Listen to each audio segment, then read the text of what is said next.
Hello and welcome to the Week 8 NFL Survivor Pool video brought to you by Pool Genius. My name is Stephen Andress, joined each and every week by the lead analyst over at Pool Genius, Jason Lisk. In this episode, we're going to go through all of our favorite picks for NFL Survivor Week 8, ending the show with our top 3 picks for your pools. We're also going to break down the biggest favorite, whether it's time to use them, whether it's time to save them for future value. And we'll talk about the teams that scare us most in Week 8 NFL Survivor pools.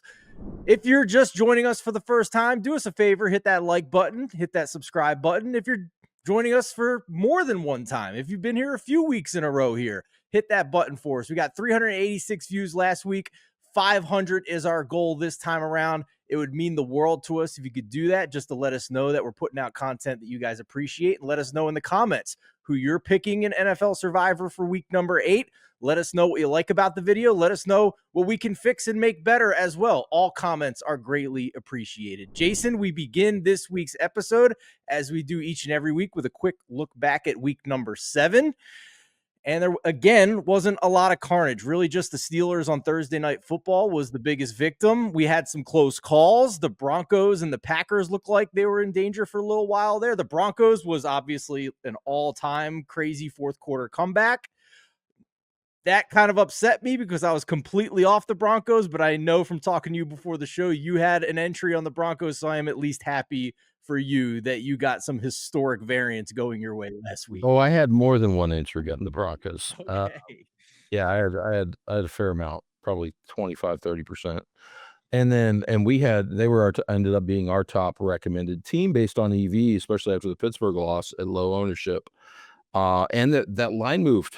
I mean, it moved up to 8.5 by close. It did. So we saw line movement against, kind of the narratives, but the narratives kind of won out for most of 3 quarters. And then craziness happened. 33 points in the fourth, right? 33 points, took the lead, lost the lead, and then got it back after a missed extra point. Man, what an absolutely crazy game. I would put that. We talked about those bad beats a few weeks ago with Arizona.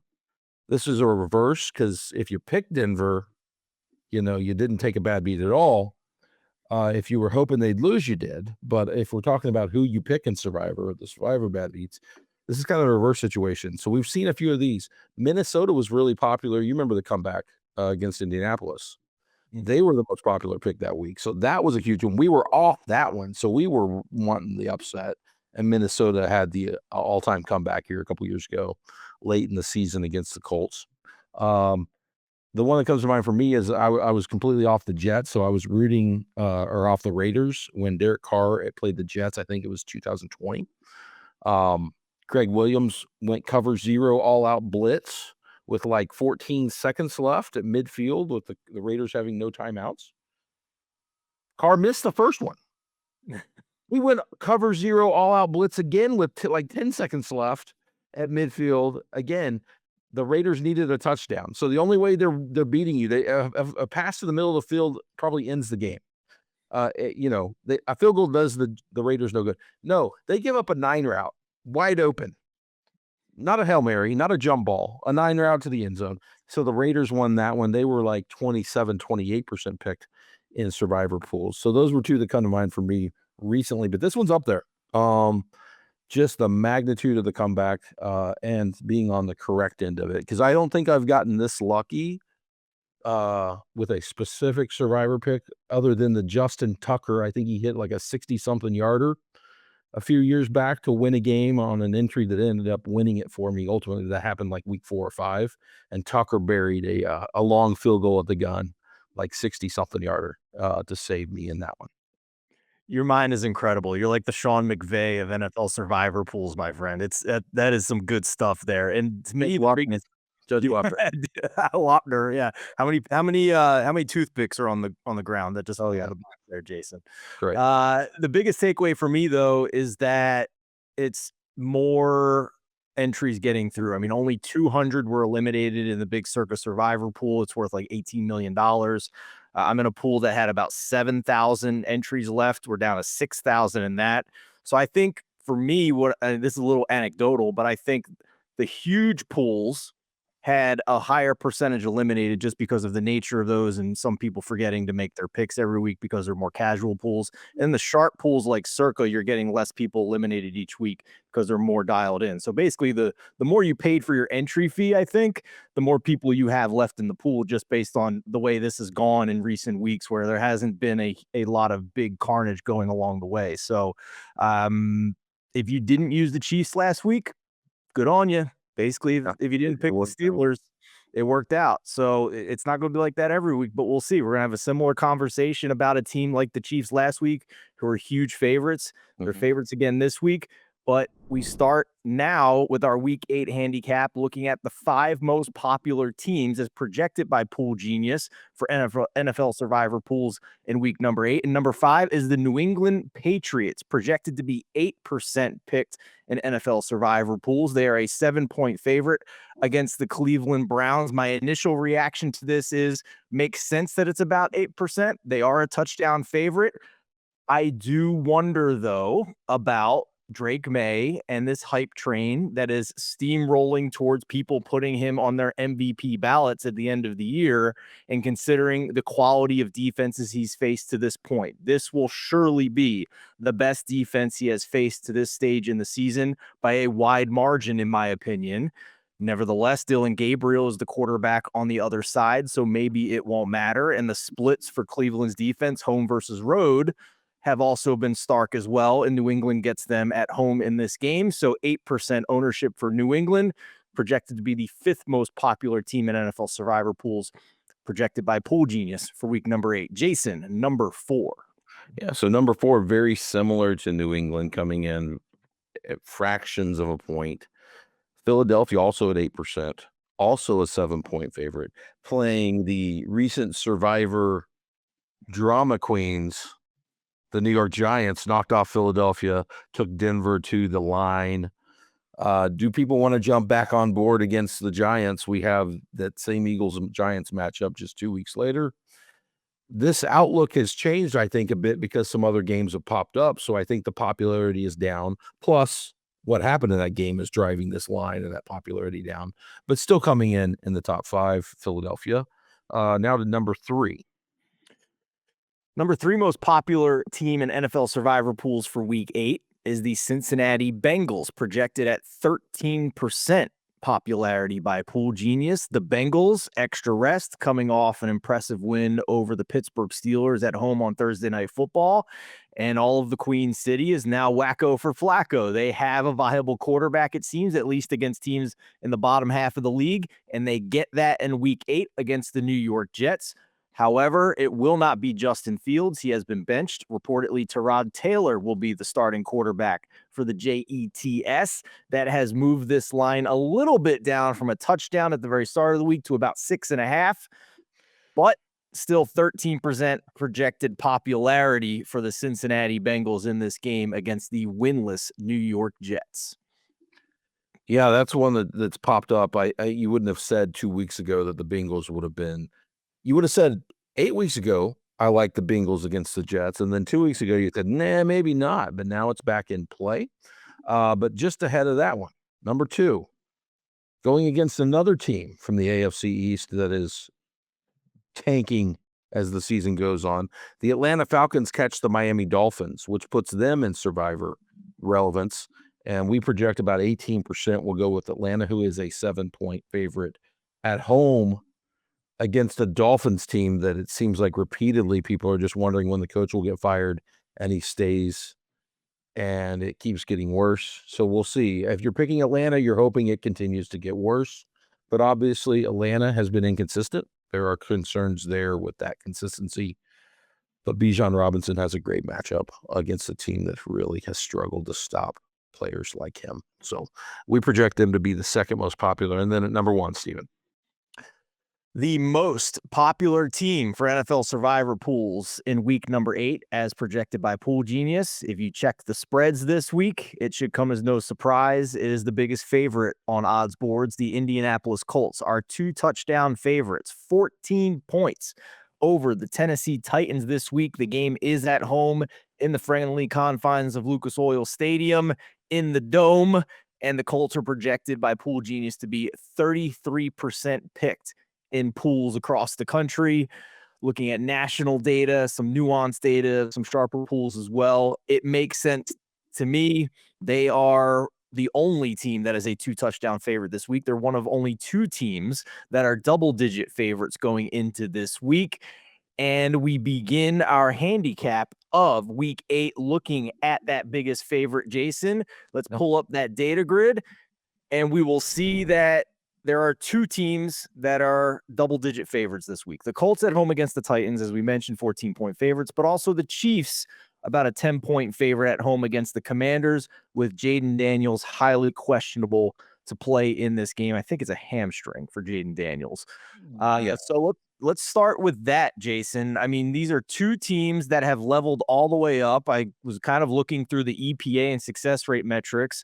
If you kind of cross off the first 2 weeks and treat them as an extension of the preseason, we are looking at the 2 best offenses in the NFL with the Colts and the Chiefs. I know that Pool Genius has a lower future value, as you can see here on the Colts at 0.7. The Chiefs have a much higher future value at 2.3. So let's pull up that season view here as we discuss if we're going to use one of these 2 teams, which is it and why. I know you are a little bit more willing to use the Colts this week than I am. State your case. Okay. Um, they're almost 90% to win. So you should never write off a team that's highly likely to advance you. But secondly, they're capped in how popular they can get. In Circa, I think they're available at 39%. Wow. In our estimates for week 1 start pools, they're probably around 42, 43%. Now, check if your pool has that nice looking data that you can check on availability, do so. That'll give you a sense of where the Colts can get in your pool. But even if 80% of people that have entries that have them available pick them, they're capped at around the number we've got, which is a high usage rate. But still, they're not going to get steamed up. They are positive EV by a fair amount. I think they're the best EV play on the board. So the fact that you can get the biggest favorite as the best EV play on the board, to me, is a slam dunk. I'm playing him. I'm letting 67% of the pool pick into me with all these other teams that we'll discuss with question marks, and I'll move on. Now, you can make a case for holding them, but if you look at that, kind of what are future values telling you, right, is after this week, it does get tougher for them. They have a lot more closer matchups. They play at Pittsburgh on the road. They have a neutral game against Atlanta. They'll be favored, but probably not anywhere close over a touchdown. They travel to Kansas City after their bye. They get Houston at home. Division matchup, probably 4 or 5 point favorite. And then a couple road games at Jacksonville, Seattle. So you're not talking until that late season matchup with Jacksonville, which is a really good spot. And they're going to be super low owned because after this week, they're almost, they're going to be like, if they win, they're going to be like less than 10% available. And so they're going to be super low owned there. But I just think this is, for me, I can find matchups in week 17. I'll go with the certainty of having this matchup here. I've kind of been targeting saving them for this spot after they were part of that week 5 wipeout where they were one of the few to advance. That really increased their usage and limited their availability because you almost had to have them or Detroit to get through. And so that's why the number is where it is. Pretty much everybody that has them probably used Detroit in week 5. And so I think it's good to use Indy instead of KC if you've used Detroit as well. Yeah, it's fair points. You know me, when they're the most popular team, I'm gonna try and find devil's advocate arguments to argue against. I can't dispute anything you just said, first of all. I mean, they're all very fair points. And if we compare them just in a vacuum with Kansas City as the other double-digit favorite, looking at the season grid here, Kansas City has 6 games where they're projected to be 70% win probability or higher. They're the best bullet you can have in your back pocket at this point, given a tough week. Now the Colts, there's only 2 games left this week and week 17 against Jacksonville. Who knows what Jacksonville is at that point? They're kind of trending down for me. Houston, I think, is trending down as well. Maybe week 13 is a spot where you could use them, or even week 18. So it's a fair point. I'm not. Obviously you're Ooh, that week 18 spot, by the way, our numbers are down probably because we're building in some really strong rest risk for the Colts, right? fair. Because Yeah. they're like 80% to win the division, and they're extremely in play for the 1 seed. So depending on where they end up, they may not, whether they're locked out of the 1 seed or locked into it, they may not have much to play for. So that's also in play. Um, yeah, all that's in play. I mean, what you said. Here's what I'd say about Kansas City. We have them rated number 1. Now, I think that's accurate. That's where we have them. I think that's where the market will have them right now. And so that's why those numbers have gone up. But because they're number 1, I think there's also more spots they can benefit, like what just happened this week with Jaden Daniels. So I think they're a good pick this week. But because they are already power rated so highly, if you get any of those teams in the future, you're probably getting an even better spot, right? You could be getting a better spot sometime late in the season. I think Kansas City is a solid play this week, obviously at low ownership. I just think of the 2, which one would I rather save? It would be Kansas City. This is usually the part where we discuss which of the 2 scare you of the biggest favorites, and I just wanted to skip right over that this week. Neither of these 2 really scare me. So the question becomes, if you're not going to use the Colts or the Chiefs, then who are you going to pick? And that's where we now need to go into the second tier of favorites and start really breaking this down, because there are several here that do concern me, and we need to navigate this a little bit. So let's pull up that weekly view again, Jason, if you wouldn't mind. We'll sort by the PG win probabilities. And you see a couple of teams in this mix here who are 7-point favorites, essentially. They're kind of floating around between 6.5 and 7.5 as the market matures here closer to kickoff. We have the Buffalo Bills going on the road to take on the Carolina Panthers. Looks like Andy Dalton will be the starting quarterback for that game, with Bryce Young reportedly having a high ankle sprain. The Baltimore Ravens, which should be Lamar Jackson, but as we record here Tuesday early evening, we do not know that for sure. They had a practice off of their bye on Monday, and Lamar Jackson did not practice. So this line could change through, or at least get to the key number of 7, or it could go all the way back down closer to pick 'em if Lamar doesn't practice on Wednesday. I So think that's exactly what it'll do. I think it'll go to 7 to 7.5 if he's ruled in and practicing 2 to 3 times this week. Um, and if he doesn't, I think it's a 7-point line move. I think it's pretty much at 7, and you're not going to consider him. So that's one to wait on, obviously.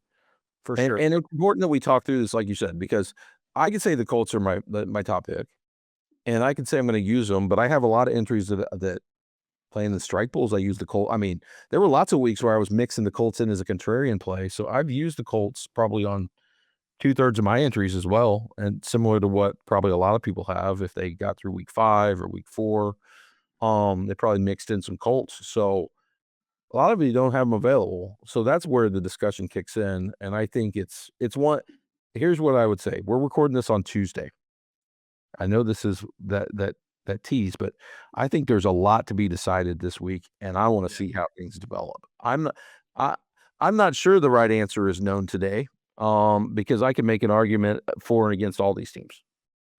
Yeah, it's fair for sure. And that's why it pays to be a Pool Genius subscriber, because we show you this stuff on a Tuesday afternoon. In a week like this, a lot's going to change with more information as we get closer to kickoff. And we reserve that for our Pool Genius subscribers. If you have not taken advantage of the 3-day trial, the link is down in the description to do so. You can go check that out down there. But for the rest of this tier, Jason, we talked about Buffalo at Carolina, the Ravens situation at home against Chicago. In the same tier, around the same size favorite, the Falcons at home against Miami, the Bengals at home against the Jets, the Eagles in a rematch from 2 weeks ago on Thursday Night Football at home against the Giants, and also the Patriots at home against Cleveland. So I would like to start this analysis with the first question.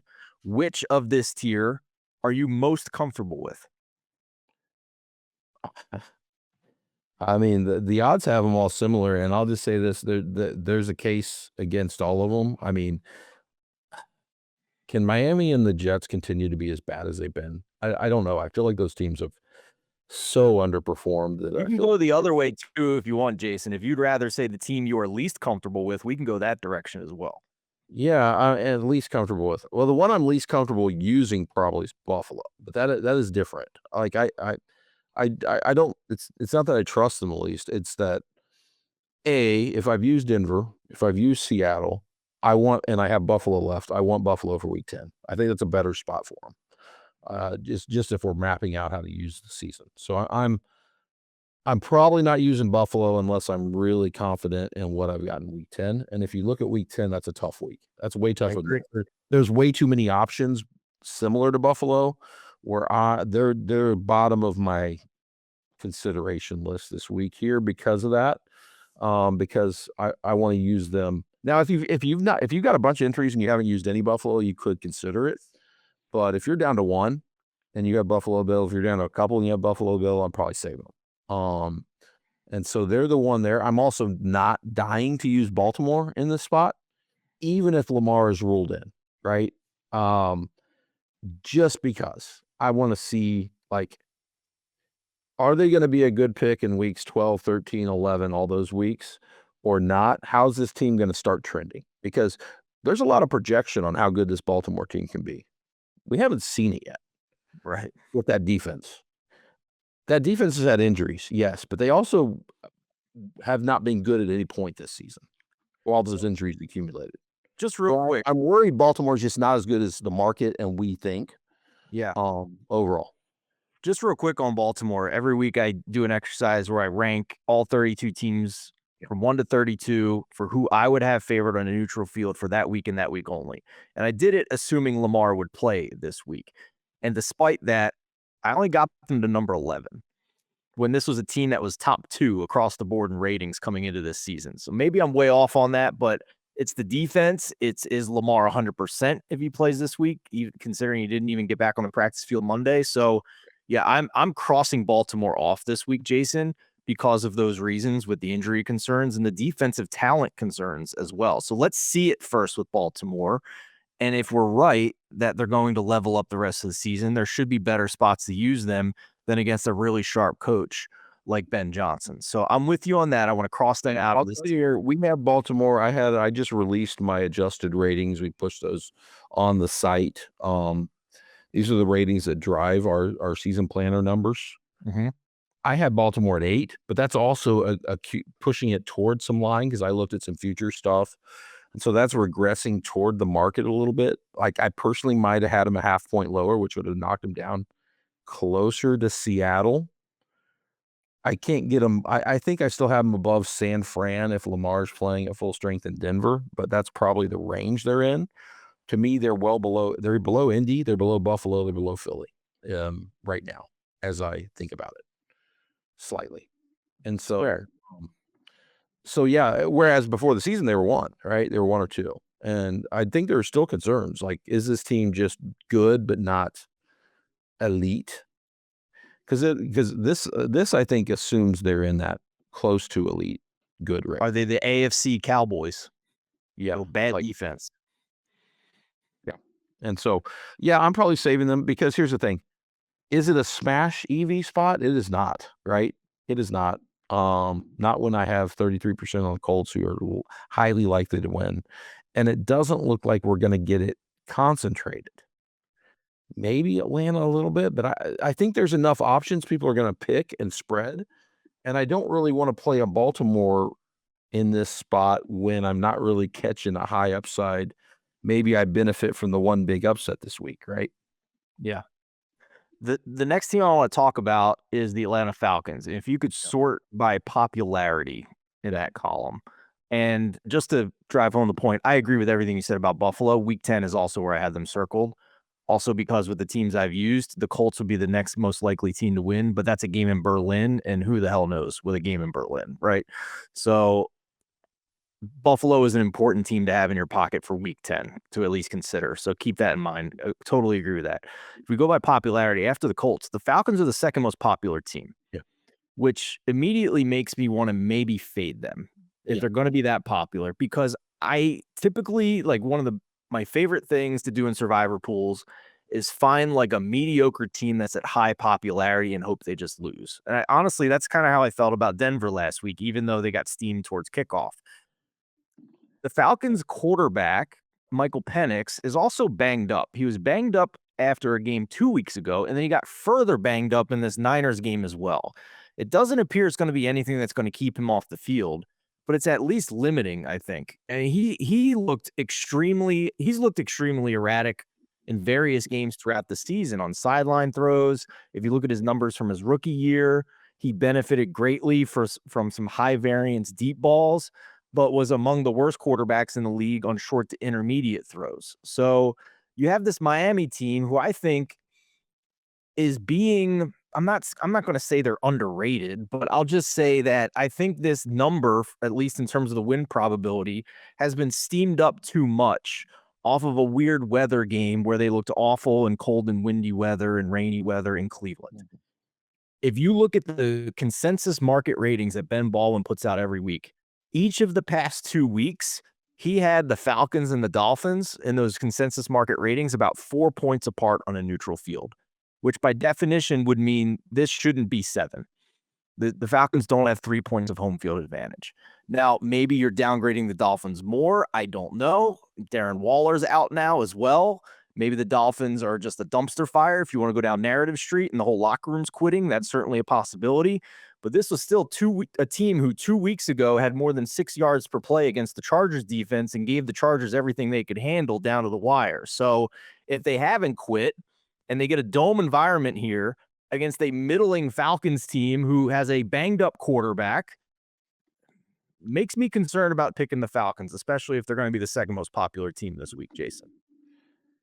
Listen, I think that's fair. I think that there are, as I look through this list, here's what I would say. This is where I'm at right now. I don't think this is a great week to just fade teams on just strictly popularity. I think you have to decide which teams you trust and you want to go with. Because there is no like if you told me if Cincinnati didn't happen, Atlanta could be really popular, and then I think they are an auto fade, right? They could a lot of that 13% is going to them, I think, and then I'd be more willing to play the teams we just talked about. And I definitely probably consider Kansas City more in that case, right? As the let's stay clear of that mess and go with the low owned team. Yeah, I mean, I think they're still the favorite. I had them at 4.6 last week at roughly the same range, and it's not a neutral field. So I would have this line somewhere around 6.5. Miami, quite frankly, has underperformed every week I've had the number. They continue to underperform. Last week, certainly they did, but I mean, the market ratings aren't reacting as strongly to the actual result, or their rating would be even lower, honestly. Because their raw ratings lower than the ratings we're using to set these numbers. They've been worse than 7 points worse than Atlanta this year, is what I'm saying. On actual field results. That said, they should be better, right? I think they should be better. I think this should be a more competitive game than a 7. But I could have said that every week with Miami to this point. So I think if you're taking them, it comes down to this: do you trust Atlanta or Cincinnati? I think you probably want to be heavy on one and less heavy on the other of those two. But from a future value standpoint, this strikes me as a week where I want to try to get through a team. None of these teams have zero future value. I could pull up the grid. We can look at it. So this is why I say it's like eye of the beholder stuff, right? There's weeks you can use Atlanta. There's weeks. Now, these are Burrow weeks, right? These numbers are because I'm projecting some chance of Burrow, but not 100%. But not 100% Burrow, right? So that's like splitting the baby. If Burrow plays, I think they're favored by more than those numbers. But there's also a chance they're at 50%, right, against Miami on the road with Flacco's playing. 55, right? And so Cincinnati could have a lot of future value, or they could have almost none at the end of the year. They could be a team you want in week 16, 17, 18 if they're in the playoff hunt and Burrow comes back. When they play Miami, Bengals against the Browns for your survivor championship. Play Arizona at home. I mean, I would be comfortable if you told me Burrow is playing. I would love to have the Bengals available and not use them now, right? Yep. For 16, 17, 18. Probably not the Browns as much as Arizona. Yeah, I mean, I've seen enough of the Browns being competitive against the Bengals, right? It makes me a little nervous. But That's an possible unfoldable take. bet. Like, if you think they're not gonna be useful, this is the week to smash them, right? Yeah. You think Burrow may not be back if you wanna take that risk. Same with Atlanta, there's weeks, but, I mean, week 18 is unpredictable as it is. So, do I have to have Atlanta for week 18? No. Do I have to have them for week 11? No, there's other options. So, I mean, all these teams, there are usable spots, but other options, and that's true of New England. I think there are a bunch of New England spots where you could use them here or elsewhere. And so that's why I say, who do you like? Like, to the individual viewer, because strategically, I think there's a case for all of them. Like, once you're off the Colts, none of them are perfect.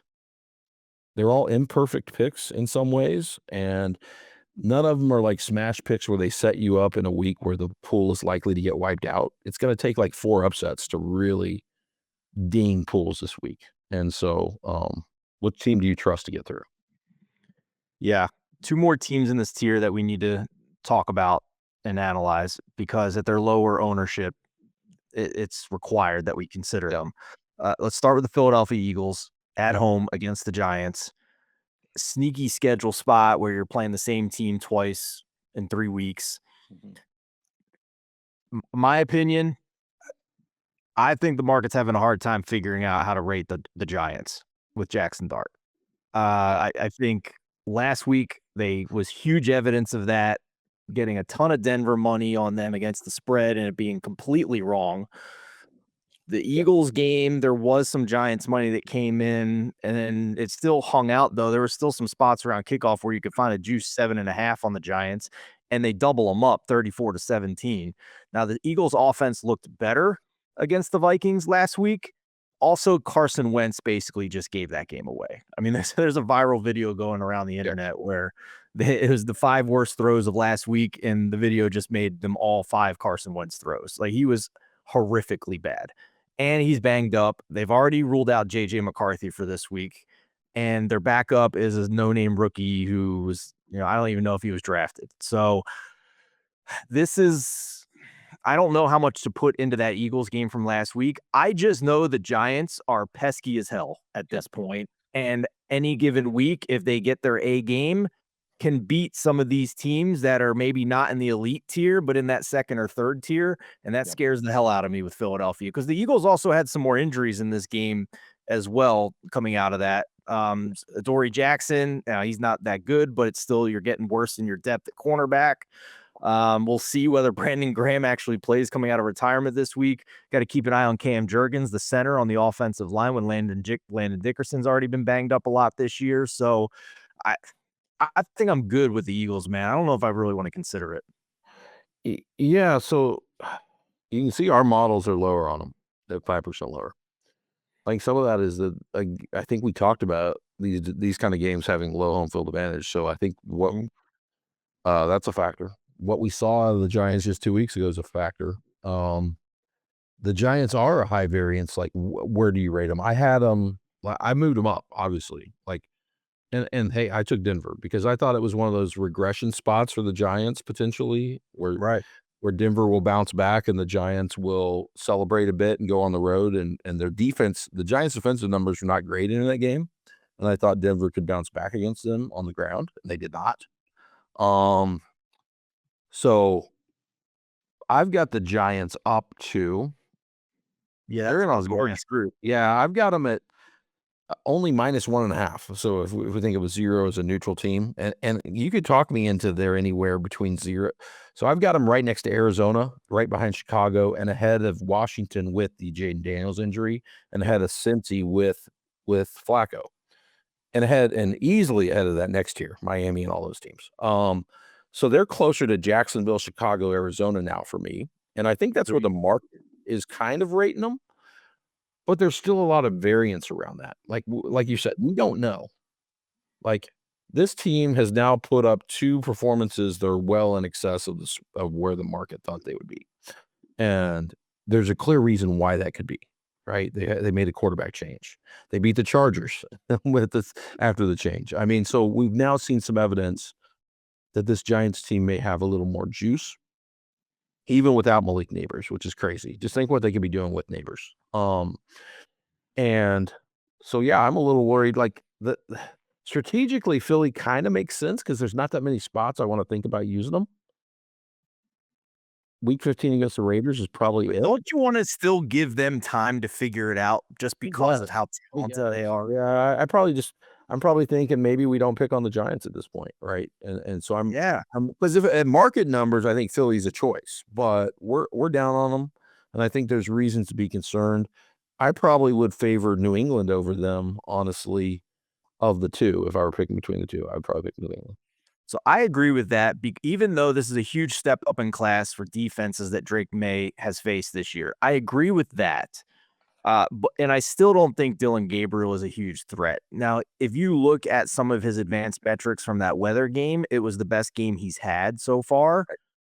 Also, it's a weird weather game where you're going to do things differently than you do in a normal weather game. His A dot was less than 5, which, to put some context on that, for the season, the lowest A dot's around 6. So a full yard less, actually more than a yard less than the leader in lowest A dot for the season. So it was just dink and dunk all day for Dylan Gabriel in that game, and some Kevin Stefanski run after catch against a really bad Dolphins defense. So I don't know what to put in that. I know the splits are also not great for the Browns when they go on the road. And Drake May is legit. So I think the Patriots in this tier is they're probably the team I'm most comfortable with. Also, a lot of people may have used them at this point. So we'll see. Kind of last thought on the Giants. I have the same basic rating as you do right now. I have them 20th, just behind the Bears and just ahead of Carolina, actually. That's just my own personal opinion. Maybe Carolina's too high with Andy Dalton starting this week, but they've been competitive enough to be outside the basement of the league and closer to league average. So I completely agree with you at that point. Wouldn't shock me in the least if 2 weeks from now we have them around that middle of the pack tier of teams in the NFL, kind of like where, Atlanta or Pittsburgh is right now. So Pittsburgh's a little overrated in the market, but that's a story for another day. So I guess in summary of this tier of like touchdown favorites, Jason, I mean, I think at least one of these are going to get into my top 3. But I think the teams that concern me most are probably the Falcons, the Eagles. I guess that's about it. Yeah. I guess Ravens. We talked about the Ravens. We don't know what the hell's going on with them at this point. So saving Buffalo, and I think New England is the team, and Cincinnati. New England and Cincinnati are the teams I'd probably use most out of this group, or at least feel the most comfortable with. Any differences or agreement there from you? Yeah, I mean, like I said, I think there's a lot to be decided, and I'm still deciding on that Atlanta-Cincinnati kind of threshold, like which Yeah. one I'd rather go with, because I could see being somewhat heavy compared to the public on one of them, and then down on the other slightly versus middling on both. I think the Patriots rise to me. I think the Chiefs are in play as an alternate pick, for sure. I think I probably want them mostly. If I'm playing a single entry, I probably want the Chiefs later. But if I've got several, I'm probably considering them rather than be on one of these teams. So I think I'm showing you my pick recommendations in our tool right now for my portfolio. And you can see that it's using the Colts somewhat heavily, but I also don't have the Colts available. So it's got a lot of Falcons, Bengals, Patriots, and Chiefs. So that's kind of my And for those who out as I thought that that's gonna change, but like I said, I'm probably on the save Buffalo, Baltimore for strategic reasons.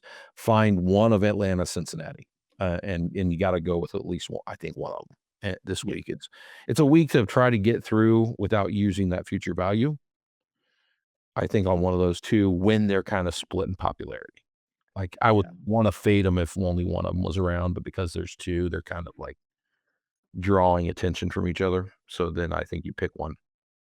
bring that screen back up of the spread that you have, or the diversification of your picks for this given week. Because this is a good look, kind of peeling back behind the curtain of what subscribers get if you haven't subscribed to Pool Genius yet. One of the hardest things is when you have a lot of survivor entries, how to spread your picks, if you're going to spread them at all. And Jason and his team and their modeling has done that work for you to give you the recommendations of how you should spread out your picks, how heavily you should go on the biggest favorite, how many of your remaining entries should go on that. And it's taken into account literally everything. Is it a pool where there's only 10 people left? Is it a bigger pool where there's, still thousands left?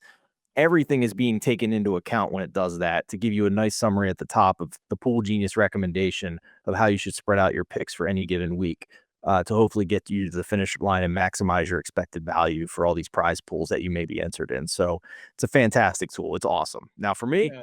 I've been unlucky. I only have one left, so I don't need it. But but for you, Yeah. Jason, you need it. Yeah, there's what I'll say. Like you see it as you go through. Like I'm mostly using the Colts when I have them available. There are some entries that aren't though. The ones that aren't are my entries in strike pools where I've already taken a strike. And maybe on some of those I haven't used the Colts. And so it's using the Colts on some of them, but leaving them open on the other. Because if you think about it, when you're behind on strikes, when I've used a strike, I don't want to be on the most popular pick, right? I want to give myself outs to save that team for later when they're used up, because to come back in a strike pool, I really have to be contrarian, right? I got to hit the results that eliminate other people or give them losses and strikes while I don't take them and while I catch up. And so that's kind of like an example of how we're using logic in assigning, because that's why I'm not at 10 Colts. I could be at 10 or 11 Colts, but it's not using them on some of those strike pools, because in those pools I probably do want, they're huge pools. I probably want them in week 17. Everybody's used them. If I can somehow get the entry there, I have an edge late. And so that's kind of the thinking there. And same with some of those Chiefs. They're showing up on some strike pools now because, hey, why not use them at low ownership now when people aren't thinking about them, right? And so that's kind of the logic there. Yeah. The last thing I'll mention too with the Eagles and my concern with them out of this group that we've been talking about, uh, worst case, they don't figure it out, right? You Right. still have that Raiders game coming up and later in the season where you're still going to probably feel really good about using them against the Raiders. So even if the Eagles do not get back to what we've seen from last year when they won the Super Bowl, you still have that Raiders game and flashing lights. Whether they'll probably be very popular, but it's at least a good landing spot to use the Eagles maybe down the road here. So Jason, I think it's probably time for us to wrap things up and look at our top three for this week.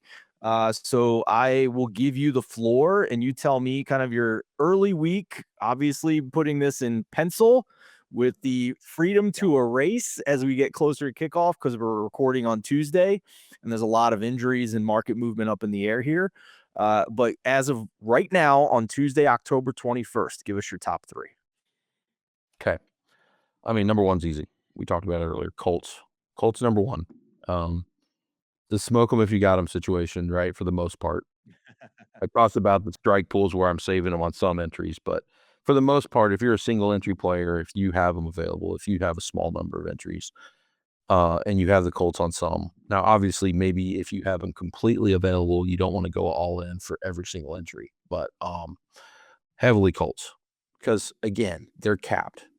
Like those are the picks you love to make, right? Because I don't have to worry about, okay, I think it's 33, but it could be, we showed up and the Packers were at 55 in some polls a couple weeks ago. The Chiefs got up to 50. That ain't happening this week. Like probably your upper limit is the upper 30s, and there's a decent chance it comes in below 33 in a lot of your pools. And so I want the 14-point favorite with all these other question marks because we talked through these question marks. So Colts number one for me. I'm using them close to as much as I can. Um, Number two is the tough one. So I'll just be the devil's advocate here, and I'll say Atlanta. And I'll say Atlanta because of Miami, because of the Miami situation, because I think that team continues to flounder with this coaching and kind of just overall environment situation.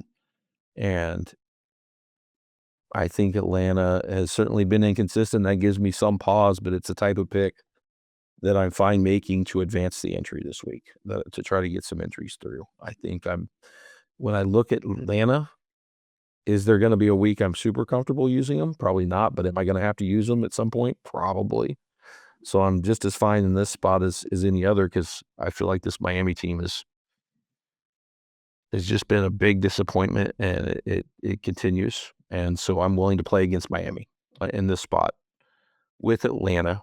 I also think Atlanta comes up a fair amount. Like the weeks that Atlanta is like that their value comes up, I can easily replace that. Like week 11 is a spot where a lot of your non-traditional or like biggest teams are all going to be the biggest favorites. So Atlanta is one of them, but I could just as easily go to New England when they're available. I could go to a Jacksonville. I could go to a Pittsburgh. There's other options in week 11. So I don't have to have Atlanta then. And I certainly don't have to have them in week 18, which is probably another spot. So I'm willing to use Atlanta. So I'm going to say Atlanta over Cincy. That may change by the end of the week. Like if Cincy's a bigger favorite than Atlanta, I'm probably taking the bigger favorite of those two. But I'm more willing to hold Cincy, I think, to see. I think there's more variance and upside in how valuable they are late in the year. And number 3, I used Kansas City as an alternative. I'll say on an alternative number of entries, Kansas City. It's a spot that popped up. It almost certainly will be low ownership. I don't see the Chiefs getting to 10% in pools. Like they were just used close to 50% in a lot of pools. And they were used before that in the game against the Giants. So, I mean, their ownership availability, and then they got those great spots late, and so many of them that I think they'll just be held enough that it's a good contrarian play to get in and out. So I probably want to have some of my portfolio on the Chiefs this week. Okay, my top 3 starts each and every week in this exercise with crossing out the most popular team. Now, I caveated that last week with there are exceptions to that rule. When we get to this stage in the season, I did it last week with the Chiefs with my final entry. I used them, which I did now, but hindsight's 2020. Jason's made a ton of great points about the Colts in this episode. I completely respect them and agree with them and can't shoot any holes in them. So there is a chance that I will still use the Colts with my final survivor entry in a pool that's worth $1 million this week. If I do, I will be transparent and note it in the comments closer to kickoff like I did last week with the Chiefs. But for this exercise, I always like to cross off the most popular team, so I will cross off the Colts. And my top 3 will start with the Cincinnati Bengals. I think the Jets are a complete mess. I Yeah. don't think Tyrod Taylor is any type of major upgrade. If you look at what his EPA plus CPOE composite has been in about 90 plays so far this year, he's hovering right around the top of the bottom third of quarterbacks since 2021 with the limited sample we have this year. And if you look at what he did the last time he had 200 plays in a season since 2021, he's ranking, right around that 100 to 120 range out of 156 quarterbacks since 2021. He's basically Daniel Jones on the Giants. That's what he is. If you look at the other names around him in that database. So I'm not really afraid of the Jets, to be quite honest with you. And I think Flacco showed me enough in a situation where he didn't even know the plays against Pittsburgh for a lot of them and was literally just playing schoolyard ball and throwing the ball to Jamar Chase. He's got 10 extra days. They have extra rest. They now have a renewed sense of purpose. And I'm going down narrative street here, but Joe Burrow's not 100% done for the season. And they have a stretch now here against the Jets and Chicago and a bye week and Pittsburgh, who they just beat, where they can get above 500. So this should be another highly focused, all-in, extra rest, extra prep time for the Cincinnati Bengals. And I don't know for sure if Joe Burrow is going to be there at the end of the season, so I think it's a good spot here to use the Bengals. Number 2 for me will be the New England Patriots. Drake May's the man. He's awesome. I don't think we're going to see quite the performance we've seen in recent weeks against the Browns because it's a much better defense. But I also don't think Dylan Gabriel figured it out in any type of way last week against the Patriots. So I like New England. They're well coached. They're at home against Cleveland, against the quarterback who I don't think will be starting after this season. So I'll go with the Patriots at number 2. Number 3, I will take the Kansas City Chiefs for a couple of reasons. Number 1, crazy low ownership. I mean, there will be weeks where the Chiefs are more highly owned than this the rest of the way. They're a really good spot here where they're facing a backup quarterback in all likelihood. And there's only really one other spot where they will have a win probability as high as this, and that would be week 16 against the Tennessee Titans. So I'll just say there's probably a big gap between 1 and 2 and number 3 because I want to save the Chiefs and they have great future value. So, and just to briefly say why not the other teams, we kind of went over it, but in summary, the Falcons have a banged up quarterback, and I think they're too big of a favorite in this game. I actually bet the Dolphins plus 7.5 this week. The Philadelphia Eagles, I think the market's having a hard time figuring out the Giants' ceiling on a week-to-week basis. And the fact that this is about the same spread as it was 2 weeks ago, even though the Eagles lost to them by 17, just doesn't seem right to me. The other potential option in this tier was the Baltimore Ravens. I don't even know as we record if Lamar Jackson is playing. Can't do anything with that. Even if he does play, I'm not interested in using the Ravens this week. Let's let them have a couple of weeks to get it right with Lamar Jackson back and healthy. So, and I want to save the Buffalo Bills for that week 10, like we talked about. Also do have matchup concerns. The Bills are the second most run-heavy team in the NFL. The Panthers have the best running defense in the league by success rate. And if you haven't seen the video Brian Baldinger went and put out about their defensive tackle, Derek Brown, this dude's playing like Aaron Donald. He's amazing. So I don't know what Andy Dalton's going to bring to the table, but I know this defense is for real for the Panthers, at least against the run. It's a good matchup against the Buffalo Bills rushing offense. So that's another reason why I want to cross them out and save the Bills for a better spot in week 10 in Survivor. So again, top 3, if we're crossing out the Colts as most popular, for me, it's the Bengals at 1, Patriots at 2, and Chiefs at number 3.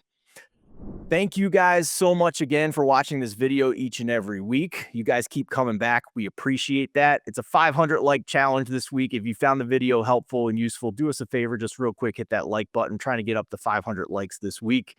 Hit the subscribe button if you want more videos from the Pool Genius team. There's a ton of other topics on the channel. Go check it out and explore. If you like NFL Survivor videos, surely you will like the other videos that are on the channel right now. And let us know in the comments who you're picking in NFL Survivor for week number 8. And again, I will be transparent and let you know in the comments closer to kickoff if I wind up sticking with the Bengals or switching over to the Colts. For Jason Lisk, I'm Stephen Andress. Best of luck with your NFL Survivor pool picks for week number 8.